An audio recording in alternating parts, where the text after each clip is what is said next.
윤석열 씨는 결국 사면될 것입니다. 대한민국은 늘 그래왔기 때문입니다. 오늘은 대한민국 형법 제87조 사면의 역사로 윤석열 씨의 재판이 어떤 결말을 맞을지 이야기해 보겠습니다.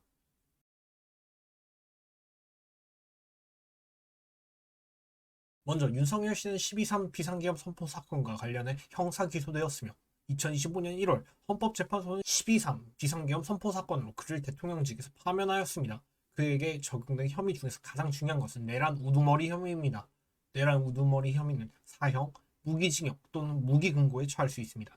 헌법 제87조는 대한민국 영토의 전부 또는 일부에서 국가 권력을 배제하거나 국권을 문란하게 할 목적으로 폭동을 일으킨 자는 다음 각 호의 구분에 따라 처벌한다. 제1호 우두머리는 사형, 무기징역 또는 무기금고에 처한다라고 적혀 있습니다.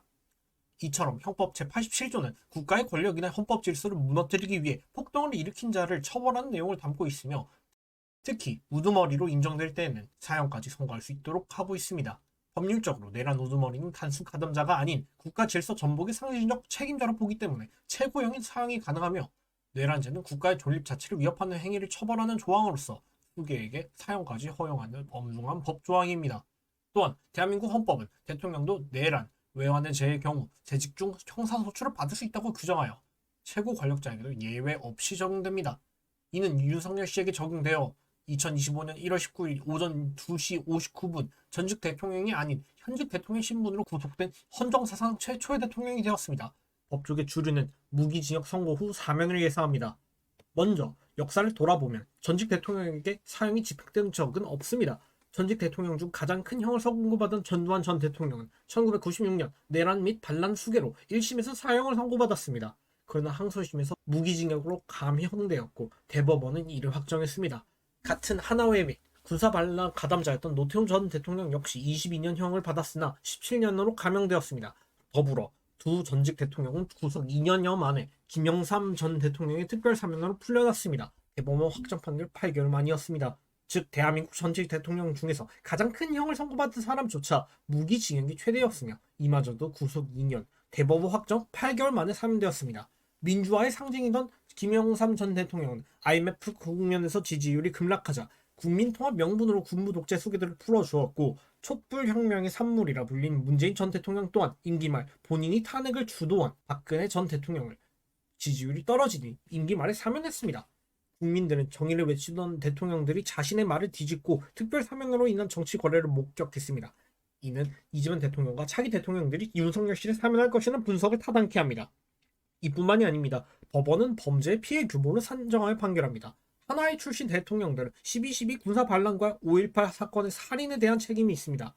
또한 그들은 쿠데타 직후 정권을 탈취, 대통령이 당선되어 군사정부를 세웠고 대한민국 헌정 질서를 유린했습니다. 또한 그들에게 적용된 군사 반란죄는 뇌란죄보다 더 무거운 죄로 군형법 제5조 반란 제1호 수괴 사형에 의거 사형밖에 판결할 수 없습니다.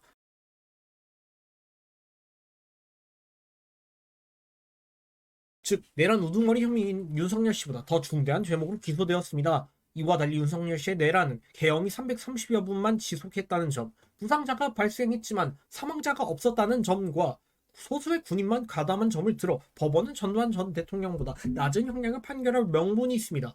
하지만 내란 우두머리에게 최고형을 선고하지 않는 것은 대한민국 사법체계의 상징성에 큰 악영향을 줄 수 있는 바 전두환 전 대통령처럼 1심 사형 선고 후 2심 무기징역으로 감형, 대법원 확정 이후 이재명 대통령이나 차기 대통령으로부터 특별 사면을 받을 것으로 법조계는 분석하며 특히 이재명 대통령이 사면할 가능성이 높다는 분석도 일부에서 제기됩니다. 왜냐하면 이재명 대통령 본인이 재판을 정지시켜 당선 유지 중이기에 정당성이 떨어진다는 이 비판을 계속받고 있습니다.